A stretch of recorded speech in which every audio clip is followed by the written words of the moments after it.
بسم اللہ الرحمن الرحیم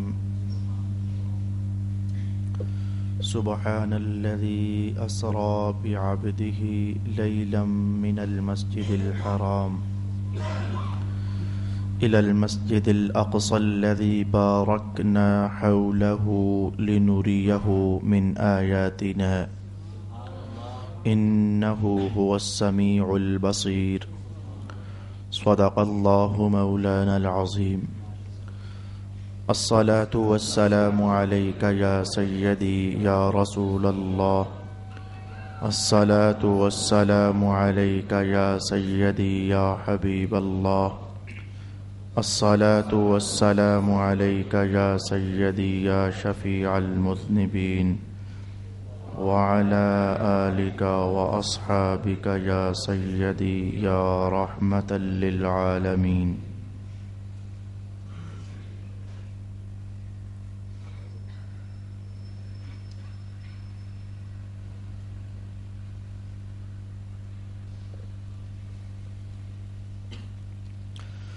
پاک ہے وہ ذات جو اپنے بندے کو راتوں رات لے گیا مسجد حرام سے مسجد اقصی تک، جس کے گردا گرد ہم نے برکت رکھی کہ ہم اسے اپنی عظیم نشانیاں دکھائیں. بے شک وہ سنتا دیکھتا ہے. صدق اللہ مولانا العظیم. برادران دین و ملت، سورۃ الاسراء جس میں اللہ رب العالمین نے اپنے محبوب پاک صلی اللہ علیہ وآلہ وسلم کے ایک عظیم الشان معجزے کو ارشاد فرمایا ہے، اس کا آغاز ہو چکا. گزشتہ نشست میں تو صرف تعارفی چند کلمات آپ احباب نے سماعت کیے تھے.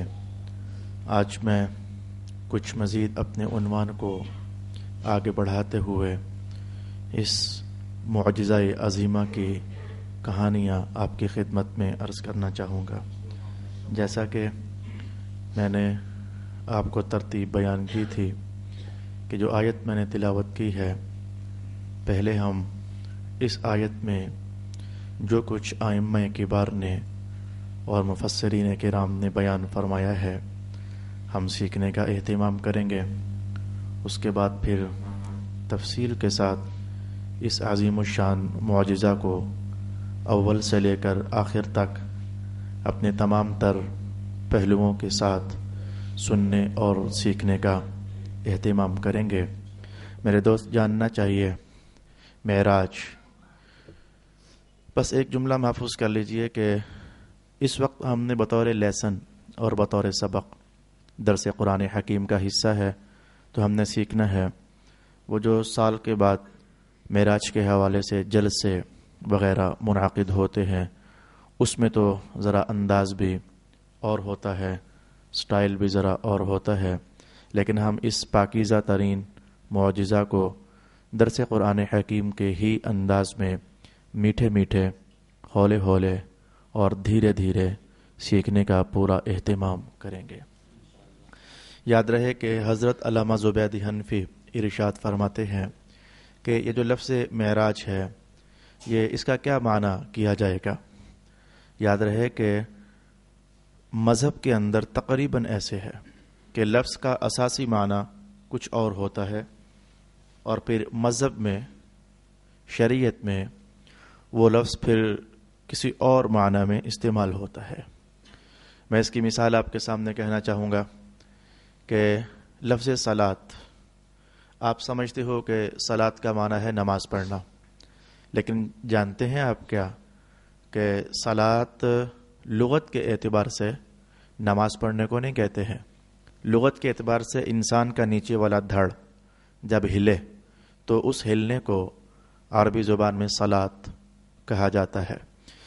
تحریک الالیتین، تو نیچے والے دھڑ کے ہلنے کو عربی زبان میں صلاۃ کہا جاتا ہے. لیکن پھر اب جب یہی لفظ اٹھا کر تو شریعت میں استعمال ہوا تو اب اس کا معنی ہلانا نہیں ہے. آپ جانتے ہو کہ صلاۃ کا معنی نماز پڑھنا ہے. اچھا ایسے ہی آپ دیکھ لیجئے لفظ صوم، اس کا معنی تو لغت میں اس کا معنی جلانا ہوتا ہے، گرمی کی بنیاد پر کسی شے کو جلا دینا.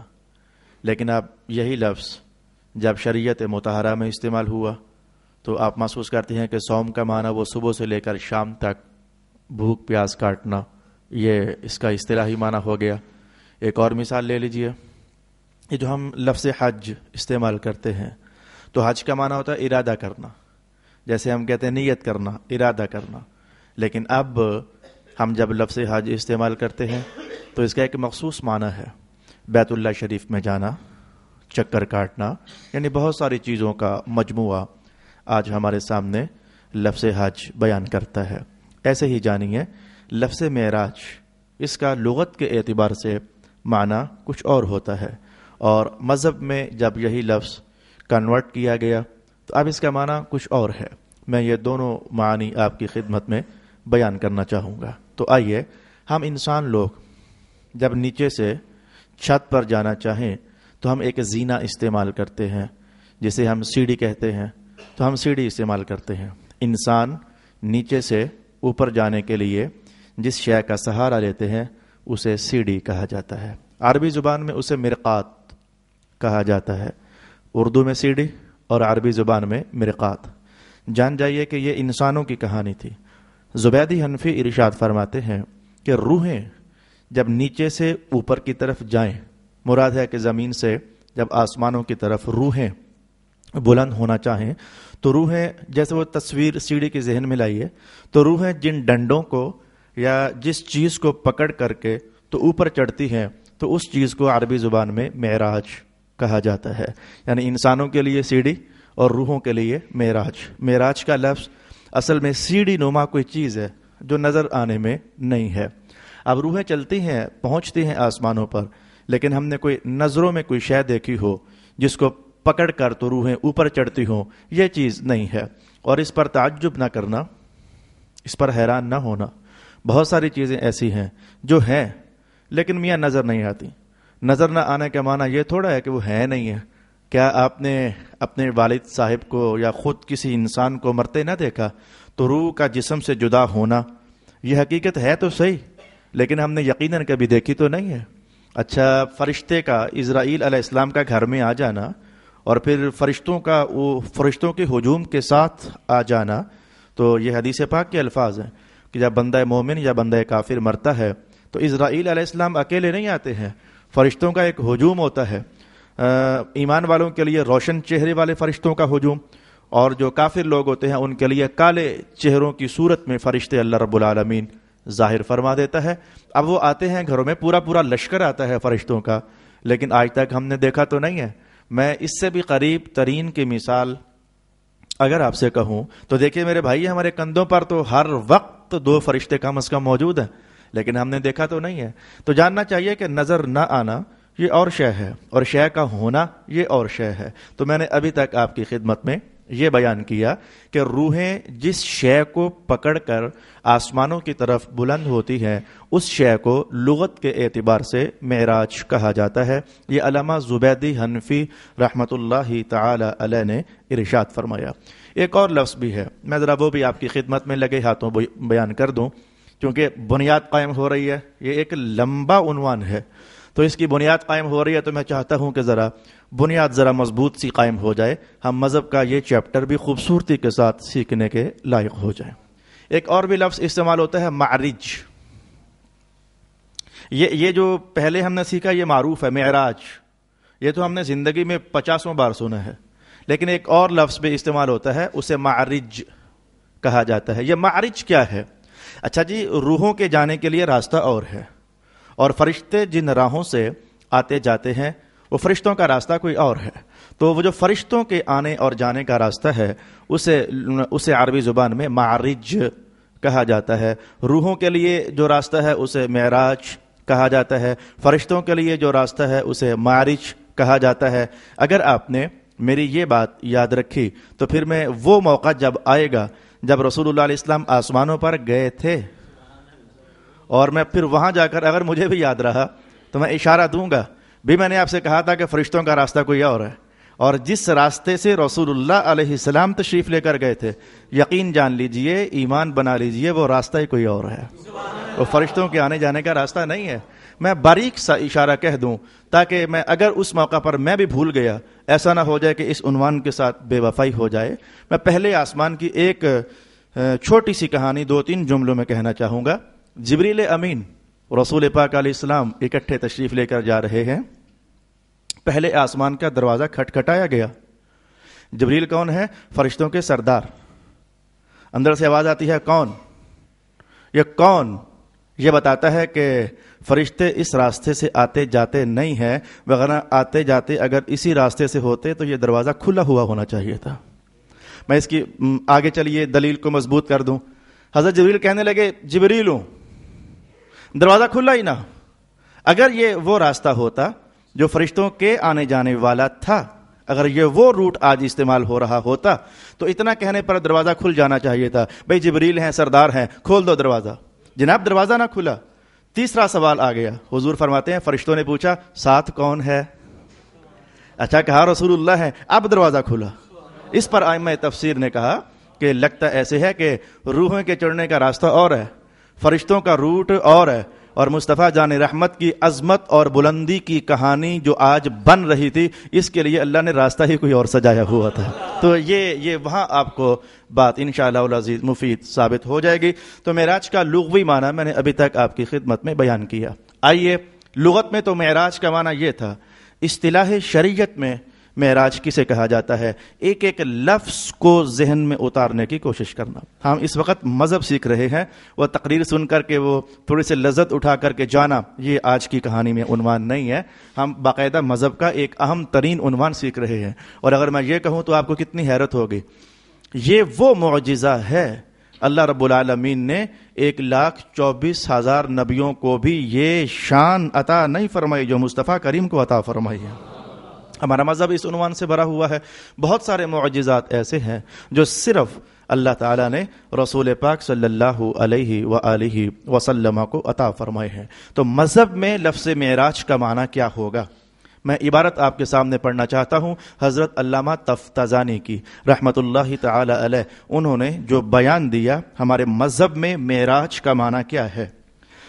رسول پاک صلی اللہ علیہ وآلہ وسلم کا بیداری کی حالت میں، جاگنے کی حالت میں، اپنے جسم اقدس کے ساتھ مکہ سے بیت المقدس، وہاں سے 7 آسمان، اور وہاں سے پھر عرش، اور پھر وہاں سے اس پار تک چلے جانا، اور رات کے قلیل ترین حصے میں واپس تشریف لے آنا، یہ معراج ہے۔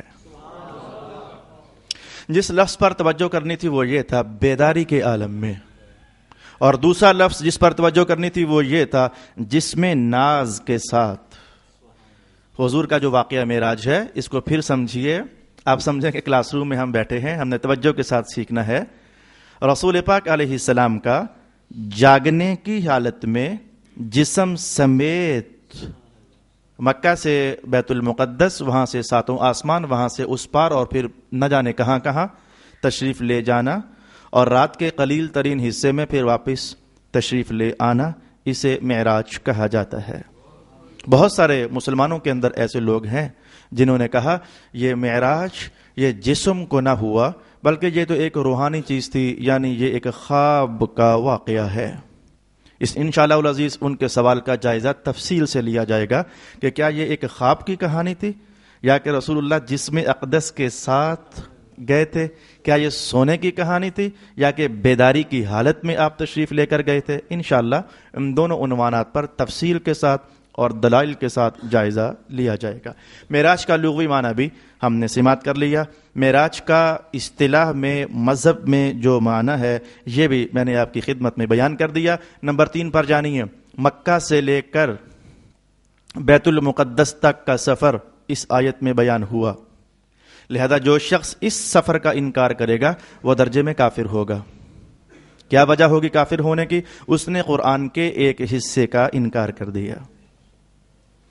پھر رسول اللہ علیہ السلام زمین سے لے کر 7 آسمانوں پر اور اس سے اوپر تک جو تشریف لے کر گئے. جو میں نے گزشتہ درس میں 2 آیات آپ کے سامنے تلاوت کی تھیں، ان 2 آیات کی تفسیر میں علماء کرام نے مختلف معانی بیان فرمائے. جب ایک آیت کی تفسیر میں معانی مختلف ہو جائیں تو جاننا چاہیے اسے کہتے ہیں ظنی الدلالت. یہ ایک مذہب کا لفظ ہے، ظنی الدلالت، جس کا نتیجہ یہ ہوتا ہے کہ اس شے کا اگر کوئی انکار کرے گا تو درجے میں کافر نہیں ہوتا بلکہ گمراہ ہوتا ہے. اوپر والا سفر احادیث مشہورہ سے ثابت ہے، اس میں کوئی شک نہیں ہے. لہٰذا عقیدے کے حوالے سے یاد کیجئے، مکہ سے لے کر بیت المقدس تک کا سفر جو اس کا انکار کرے گا وہ درجے میں کافر ہوگا.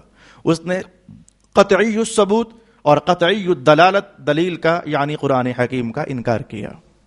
جو شخص بیت المقدس سے لے کر آسمانوں کے سفر کا انکار کرے گا اس نے احادیث مشہورہ کا انکار کیا یا پھر ظنی الدلالت دلیل کا انکار کیا، جس کا نتیجہ یہ نکلتا ہے اسے کافر نہیں کہیں گے بلکہ وہ مبتدع ہے، بدعتی ہے اور درجے میں گمراہ ہے. اور جس نے پھر اللہ رب العالمین سے ملاقات کے سفر کا انکار کیا، وہ معاملہ چونکہ احادیث آحاد سے ثابت ہے، خبر واحد سے ثابت ہے. یہ مذہب کے کچھ الفاظ ہیں، بولنا میری مجبوری ہے. اب محفل میں سارے میرے جیسے تو نہیں ہے نا، کچھ اہل علم بھی تو بیٹھے ہوں گے نا، تو وہ جانتے ہیں کہ یہ میں کیا ترازو میں تول کر کے تو آپ کی خدمت میں عرض کر رہا ہوں. تو اس سے اوپر کا انکار کرنا یہ اخبار آحاد کا انکار کرنا ہے، یعنی وہ بھی درجے میں کافر نہیں ہوگا. عقیدہ بیان کرنے کے بعد آئیے ہم آیت میں غور و فکر کرتے ہیں. یہ آیت بہت سارے مضامین کو اپنے اندر سمے ہوئے ہے. آغاز ہوا سبحان الذی اسری بعبدہ لیلا من المسجد الحرام. جاننا چاہیے کہ کوئی بھی سفر ہو یہاں سے لے کر مندرے تک کا سفر بھی ہو تو اس کے لیے 5 6 7 چیزوں کا جاننا یہ بڑی اہمیت رکھتا ہے. اگر کہو تو میں آپ کے گھروں کی مثالیں پیش کر دیتا ہوں. آپ کا مہمان آیا کراچی سے، ہاں جی پہنچ گئے ہو ماشاءاللہ جی خیر سے پہنچ گئے ہیں. اب آپ نے کچھ سوالات کیے. کیوں کیے آپ نے وہ سوالات؟ میں بتاتا ہوں کہ وہ کیا سوالات کیے. کتنے بجے گاڑی چلی تھی؟ بھئی آپ کو اس سے غرض ہی کیا ہے؟ بندہ آپ کا پہنچ گیا، بات ختم، لیکن آپ پوچھتے ہو کتنے بجے گاڑی چلی تھی، یعنی وہ ٹائم پتہ کرنا. اچھا کب چلے تھے آپ، پھر کب پہنچے ہو آپ، یہ بات آپ نے پوچھنا. اچھا ٹرین پر سفر کیا یا بس پر آئے ہو، یہ سواری کے متعلق کچھ کلام پوچھنا. اچھا یہ کچھ سوالات، راستے میں ساری خیر و عافیت رہی نا، سب ٹھیک ٹھاک سفر گزر گیا نا، کچھ سوالات آپ کرتے ہو تو یاد رہے کہ ہر سفر کے لیے کچھ معلومات کا جاننا ضروری ہوتا ہے. مثلا ہمارے مذہب نے جو کہا، ہاں یہ سفر کس نے کیا، سفر کس نے کروایا، سفر کی ابتدا کہاں سے ہوئی، سفر کہاں تک چلا. اچھا پھر یہ سفر پاک اس کا وقت کیا تھا، کیا دن کو یہ سفر ہوا یا یہ رات کو سفر ہوا. ایک اور سوال بھی آپ پوچھتے ہو، جی بھائی صاحب خیر سے آئے ہو نا، آنے کا مقصد خیر سے آئے ہو نا، یا جی میں ادھر جا رہا ہوں، خیر سے جا رہے ہو نا. تو سفر کرانے کا مقصد اور سفر کرانے کا مقصد یہ بھی کچھ معلومات کے لیے مفید ثابت ہوا کرتا ہے. تو آئیے رب کائنات نے پہلے تو یہ ساری باتیں واضح فرما دیں. سفر کس نے کیا، کس نے کروایا، کہاں سے شروع ہوا، کدھر سفر بڑھا اور وقت کیا تھا، سفر کرانے کے مقاصد کیا تھے، اور یہ ساری باتیں اللہ تعالیٰ نے ارشاد فرمائی. آئیے ذرا قرآن حکیم کی آیت میں ان کا ہم جائزہ لے لیتے ہیں. فرمایا کہ سفر کس نے کروایا. رب کائنات نے فرمایا سبحان الذی، وہ جو پاک ذات ہے نا اس نے کروایا. سفر کس نے کیا، بعبدہ، اس کے مکرم بندے نے یہ سفر کیا. سفر کا زمانہ کیا تھا، فرمایا لیل، رات کے وقت میں یہ سفر ہوا. پھر اس زمانے میں کتنا کو ٹائم لگا، میں لیلن، بہت کم ٹائم لگا. وہ جو نون کی آواز میں بول رہا ہوں یہ لیلن، بہت کم ٹائم لگا اس سفر کے کرنے میں. علماء کو پتہ ہے میں نے یہ ترجمہ کیا ہے تنوین تنکیر کا، جو قلت کا معنی بیان کرتی ہے. اچھا یہ سفر کہاں سے شروع ہوا، فرمایا من المسجد الحرام، یہ کعبہ شریف سے یہ سفر شروع ہوا. یہ سفر پھر یہ والا سفر زمینی سفر کہاں تک چلا، فرمایا الی المسجد الاقصی، مسجد اقصی تک یہ سفر چل گیا. اچھا جی یہ سفر کرانے کے مقاصد کیا تھے، رب کائنات نے فرمایا لنوریہ من آیاتنا، ہم اپنے مکرم بندے کو کچھ دکھانا چاہتے تھے. کچھ چیزیں تھیں جو ہم اپنے مکرم بندے کو دکھانا چاہتے تھے. وَهُوَ السَّمِيعُ الْبَصِيرُ. اور اللہ ہی کے نام سے یہ سفر شروع ہوا اور اللہ ہی کے نام پر یہ سفر ختم ہو گیا. یہ 7 چیزیں قرآن حکیم نے بیان فرمائیں. اب سبحان پر ائمہ تفسیر نے جو کچھ ارشاد فرمایا، آئیے ہم تفصیل کے ساتھ پہلے اسے جاننے کی کوشش کرتے ہیں. سبحان بھی رسول اللہ کی عظمت کا بہت اونچا جھنڈا ہے. الذی بھی رسول اللہ کی شان کا ایک بہت اونچا جھنڈا ہے. بعبدہ، عبد بھی رسول اللہ کی شانوں سے بھرا ہوا ایک لفظ ہے. لیلن مصطفیٰ کریم علیہ السلام کی فضیلتوں کا ایک جھرمٹ ہے. من المسجد الحرام، یہ بھی رسول اللہ کی عظمت کی کہانیوں میں سے ایک کہانی ہے. آئیے ترتیب کے ساتھ ہم ان سب کو دیکھنا چاہیں گے. سوال کی صورت میں اپنی بات کو اٹھاؤں گا تاکہ سمجھنا آسان ہو جائے. سبحان الذی اسری، اے میرے مولا تو نے اس سفر پاک کا آغاز جب بیان کرنے میں الفاظ منتخب فرمائے تو اس لفظ سبحان استعمال کیوں فرمایا؟ جان جائیے کہ سبحان کا لغوی معنی کیا ہوتا ہے. سبحان کا معنی ہوتا ہے، اب میں جیسے بڑھ رہا ہوں مجھے شک سا پڑنے لگ گیا کہیں یہ عنوان بہت ہی پھیل نہ جائے، لیکن میں کوشش کروں گا کہ بہت ہی پھیل نہ جائے، قلیل نشستوں ہی میں پھر بھی یہ کم از کم ختم ہونے کے قریب ہو جائے. سبحان کا معنی ہوتا ہے تیرنا، سمندر میں تیرنا، دریا میں تیرنا. سبح للہ ما فی السماوات والارض، اس کا معنی ہوتا ہے تسبیح بیان کرنا، اس کا معنی ہوتا ہے تیرنا. کل فی فلک یسبحون، یہ جتنے بھی سیارے ہیں ہر ایک سیارہ اپنے مدار میں گردش کر رہا ہے، تیر رہا ہے. تو سبحان کا معنی تیرنا. یہ پرندوں کے اڑنے کو بھی تیرنا اور سبحان کے لفظ کے ساتھ تعبیر کیا گیا. اس مذہب میں لفظ سبحان کا معنی کیا ہوتا ہے؟ جان جائیے کہ مذہب میں لفظ سبحان کا معنی ہوتا ہے ایسی ذات. ہمارا عنوان یہ ہے، ایسی ذات جو ہر عیب سے پاک ہو، جو ہر نقص سے پاک ہو، جو ہر کمزوری سے پاک ہو، کسی طرح کا منفی پہلو جس کی طرف منسوب نہ کیا جا سکے، ایسی ذات کو عربی زبان میں سبحان کہا جاتا ہے. ہم جب کہتے ہیں سبحان اللہ، اس کا معنی ہوتا ہے اے اللہ ہم اقرار کرتے ہیں تو ہر عیب سے پاک ہے. اے اللہ ہم اقرار کرتے ہیں تو ہر نقص سے پاک ہے. اے اللہ ہم مانتے ہیں اور ایمان لاتے ہیں تیری ذات میں کوئی بھی منفی اور کمزور پہلو ہے ہی نہیں ہے. تو قدرتوں ہی والا ہے، تو طاقتوں ہی والا ہے، تو عظمتوں ہی والا ہے، تو شانوں ہی والا ہے، تو رفعتوں ہی والا ہے، تو کمالات ہی والا ہے، تو وصفوں ہی والا ہے. بس کچھ اس طرح کا معنی ہوتا ہے لفظ سبحان کا. ائمہ تفسیر نے کہا اتنا بڑا چوٹی کا لفظ اس سفر پاک کے آغاز کے لیے رب کائنات نے منتخب فرمایا، کیا وجہ ہو سکتی ہے؟ ائمہ تفسیر نے کہا بات اصل میں یہ ہے، یہ جو کچھ ہو گیا ہے نا یہ سمجھو میں آنے والا نہیں ہے. جو کچھ آج رات کو ہو گیا ہے یہ سمجھو میں آنے والا نہیں ہے. جیسے کہ آپ کو یہ بات سمجھ آنے والی نہیں ہے، فوراً کہوں گا تو آپ جانو گے کہ کچھ باتیں واقعی سمجھ آنے والی نہیں ہوتی ہیں. اذان ہو جائے جمعے کے لیے تو ایک صاحب کہیں میں لاہور جانے لگا ہوں، جب تکبیر کا ویلا ہو جائے وہ کہیں میں لاہور سے ہو کر آ بھی گیا ہوں. آپ کہو گے جھوٹ بول رہا ہے بیوقوف. 20 منٹوں میں آدھے گھنٹے میں لاہور سے جا کر آنا، یہ بات سمجھ آنے والی نہیں ہے. تو آپ نے کچھ سمجھا ہے نا کہ سفر لمبا ہو اور کہا جائے کہ میں نے بڑے کم وقت میں کر لیا تو میں کہوں گا یہ فوراً دل کرتا ہے انکار کر دیا جائے. رسول پاک علیہ السلام تشریف لائے، فرمایا کہ میں رات کو بیت المقدس گیا. اس دور میں مکہ سے اگر بیت المقدس جانا ہوتا تو جانتے ہو کہ کتنے دن درکار ہوا کرتے تھے؟ 37 سے لے کر 39 دنوں تک اتنا زمانہ لگتا تھا، لگ بھگ 1.25 مہینے کا زمانہ لگتا تھا مکہ سے بیت المقدس جانے کے لیے. 1.25 مہینہ تو یہی ہو گیا. ذرا آپ سمجھ لیجئے پھر جو حضور زمین سے پہلے آسمان پر پہنچے کتنا زمانہ لگتا ہے، یہ لوگ نہیں بیان کر سکتے، نہ یہ گئے نہ انہیں پتا، یہ وہی بیان کر سکتا ہے جو گیا. رسول اللہ علیہ السلام نے خود ارشاد فرمایا. ابن ماجہ شریف کے حدیث کے الفاظ کا میں ترجمہ خدمت میں بیان کرنا چاہتا ہوں. حضور نے فرمایا اگر کوئی پوچھے کہ زمین سے لے کر پہلے آسمان تک جانا ہے تو کتنا ٹائم لگے گا، بتا دینا کہ 500 سال چلو گے تب جا کر پہلے آسمان پر پہنچو گے. ابن ماجہ کے الفاظ میں نے آپ کے سامنے پڑھ دیے. اچھا اگر کوئی پوچھے کہ جو پہلا آسمان ہے یہ کتنا کو موٹا ہے، جواب دینا کہ یہ بھی اگر اس کی موٹائی کراس کرنا چاہو تو تمہیں پھر 500 سال لگیں گے. اچھا پہلے آسمان سے لے کر دوسرے آسمان تک کتنا فاصلہ بنتا ہے؟ حضور نے فرمایا اتنا ہی جو میں نے پہلے کہا، یعنی 500 سال۔ پھر دوسرا آسمان کتنا موٹا ہے؟ فرمایا پھر 500 سال۔ دوسرے آسمان سے لے کر تیسرے آسمان تک کتنا سفر ہے؟ میرے حضور کا بیان ہے 500 سال۔ اور پھر تیسرا آسمان بھی کتنا موٹا ہے؟ فرمایا 500 سال۔ ہر دو آسمانوں کے درمیان کا فاصلہ بھی 500 سال، اور ہر آسمان موٹا بھی کتنا ہے؟ 500 سال۔ 35 اور 35 میں کہوں گا 7000 سال لگیں تو بندہ 7ویں آسمان کی چھت پر پہنچے گا۔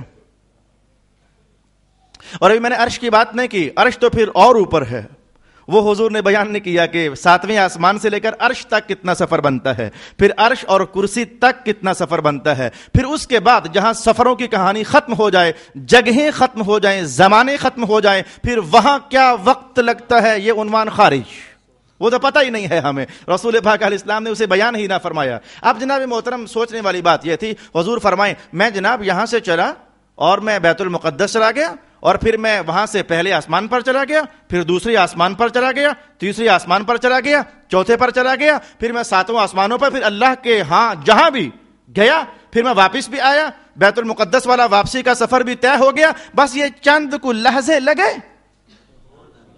اتنا لمبا سفر آنے اور جانے میں چند کو لحظے لگے۔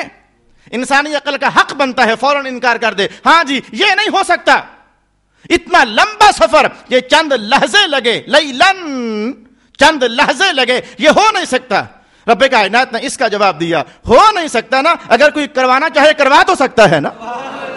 فرمایا سبحان، یہ محمد نے خود نہیں کیا، مصطفیٰ کے خدا نے کروایا ہے۔ اے مولا تجھ میں طاقت ہے؟ فرمایا سبحان، میں ہر نقص سے پاک ہوں، میں ہر کمزوری سے پاک ہوں، میں ہر مندے پہلو سے پاک ہوں، میں تو ہر شے پر قادر ہوں، میں تو ہر وصف پر قادر ہوں، میں تو ہر کہانی پر قادر ہوں، یہ تو کچھ بھی نہیں ہے۔ رسول پاک علیہ السلام نے جو ایک بار یہ بیان کر دیا تھا، یہ تو میں کہوں گا کچھ بھی نہیں ہے، بہت کم ہے، اللہ کی قدرت کے مقابلے میں یہ سفر پاک تو بہت قلیل ہے۔ حضور نے فرمایا تھا اللہ چاہے تو ایک دم سے تم سب کو فنا کر دے، اور اگلے ہی لحظے میں تم سب جتنی ایک نئی مخلوق لے آئے۔ یہ عنوان کوئی اور تھا، لیکن یہ جملہ میں درمیان سے نکالنا چاہا، اللہ کی قدرت کی کیا کہانیاں ہیں۔ تو ائمہ تفسیر نے کہا کیونکہ سفر ایسا تھا کہ انکار ہو سکتا تھا، رب کائنات نے کہا انکار کرنے سے پہلے ذرا یہ پڑھ لینا، یہ سفر کروایا کس ذات نے ہے؟ سبحان الذی، یہ اس نے کروایا ہے جس میں نقص ہے ہی نہیں ہے، یا اس نے کروایا ہے جو قدرتوں والی ذات ہے، یا اس نے کروایا ہے جو طاقتوں والا رب ہے۔ سبحان الذی اسری بعبدہ لیلا۔ میرے پاس منٹ ایک رہتا ہے، اور اگلی کہانی اب میں کیا شروع کروں یا نہ کروں؟ اگر میں شروع کر بیٹھا تو مجھے 1 آدھ منٹ اوپر جانا پڑ جائے گا، میں خطبہ اتنا اپنا مختصر کر دوں گا۔ الذی، پاک ہے وہ ذات، یہ کیوں نہیں کہا جا رہا کہ سبحان اللہ، اللہ پاک ہے، میں نہیں، وہ ذات پاک ہے۔ یہ خالص سوچنے والی بات ہے، یہ ہم نے کب سوچی؟ یہ تو ہمارے اکابر نے بیان کی، ہم لوگوں میں اتنی سکت کہاں کہ ہم اتنی باریک باتیں سوچ سکیں، یہ تو مفسرین نے بیان فرمایا۔ کہا جاتا سبحان اللہ، اللہ پاک ہے، فرمایا نہیں، سبحان الذی، وہ جو ذات ہے نا وہ پاک ہے۔ کون سی ذات؟ بیان میں ابھی تک نہ آیا کہ کون سی ذات۔ اسے علم نحو کی زبان میں کہتے ہیں کہ یہ اس میں مبہم استعمال ہوا، اس میں موصولہ کو اس میں مبہم کہتے ہیں۔ آپ کی زبان میں یوں کہوں گا، ایسا لفظ بولنا جس میں پتہ ہی نہ چلے وہ ہے کون، وہ اس نے سیر کرائی ہے، وہ جو ہے نا وہ اس نے سیر کرائی ہے۔ اس کے بعد کہا اسری بعبدہ، کون وہ؟ وہی محمد کو لے جانے والا۔ اچھا یہ کیا چیز ہے؟ اس میں مبہم کے بعد اس کی تفصیل بیان کرنا یہ پہچان ہے۔ میں اس کو مثال کہوں گا تو جان جاؤ گے۔ حج کا زمانہ، دنیا جہان کے حاجی اکٹھے ہو گئے، تو وہاں جا کر آپ کسی حاجی کے متعلق کہنا چاہیں یہ وہ حاجی ہے، کچھ پتہ نہ چلا کون، یہ وہ حاجی ہے، بیت اللہ شریف میں بیٹھے ہوئے، یہ وہ حاجی ہے کون، پتہ نہ چلا۔ اب کوئی ایسا کلام لاؤ جو اتنا مشہور ہو کہ پتہ لگ جائے کہ کون سا حاجی ہے، یہ اتنا مشہور سا کلام لاؤ تاکہ معلوم ہو جائے کہ اس کی پہچان ہو جائے، جس کا ذکر ابھی تک آیا پتہ نہ چل سکا۔ کوئی ایسا کلام لاؤ معروف کہ اس کلام کے آنے کے بعد جس کا پتہ نہیں چل سکا اس کا پتہ چل جائے۔ آپ نے کہہ دیا یہ وہ حاجی ہے، بھئی کون سا؟ جو پاکستان سے آیا ہے، ذرا طبیعت ٹھنڈی ہو گئی. ہاں جی سمجھ آ گئی یہ پاکستانی ہے. ویسے پاکستانی بہت جلد پہچانے جاتے ہیں, اس لیے میں نے پاکستانی ہی کا حوالہ پیش کیا. یہ کون حاجی؟ یہ پاکستانی حاجی ہے. یہ وہ حاجی ہے. کون سا جی؟ جو افغانستان سے آیا. جو ایسا کلام لانا چاہیے, یہ ملک بڑے مشہور ہوتے ہیں. جو انڈونیشیا سے آیا, ایسا کلام بعد میں آئے, ایسا لفظ آئے جو ابھی تک سمجھ نہ آیا تھا, آ کر کے تو اس کو سمجھا دے. مثال سمجھنے کے بعد رب کائنات نے کہا سبحان اللہ جی, پاک ہے وہ ذات. مولا جی کون سی ذات؟ فرمایا جس کا تعارف یہ ہے کہ اس نے اپنے محمد کو راتوں رات سیر کرائی ہے. مشہور کلام ذکر کیا, مشہور شخص کا حوالہ دیا. اور بھئی عرب والے اللہ کو جانتے تھے لیکن بطریق کامل نہیں. اگر بطریق کمال جانتے ہوتے ان بتوں کے سامنے سر نہ پھینکتے.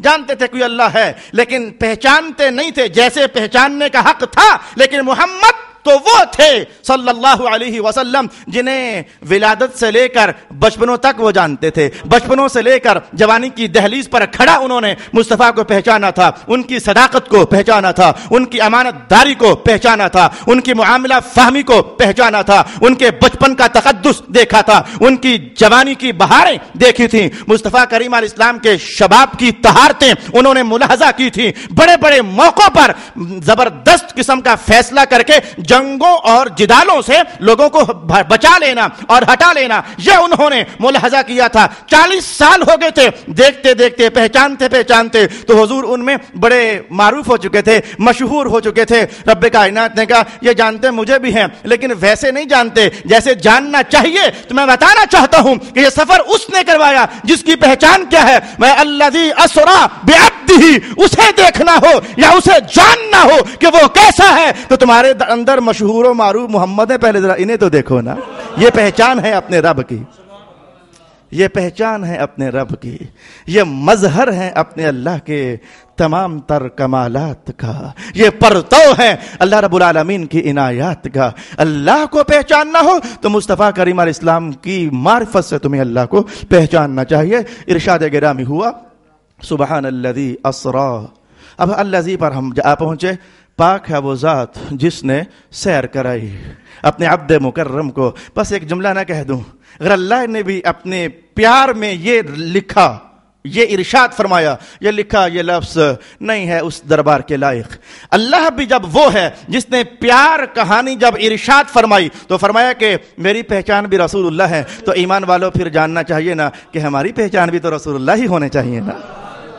یہ جملہ بولے بغیر میں اپنی گفتگو سمیٹ نہیں سکتا تھا. ہمارے کردار کی پہچان رسول اللہ ہونے چاہیے نا, ہمارے ایمان کی پہچان رسول اللہ ہونے چاہیے نا. وآخر دعوانا ان الحمد للہ رب العالمین.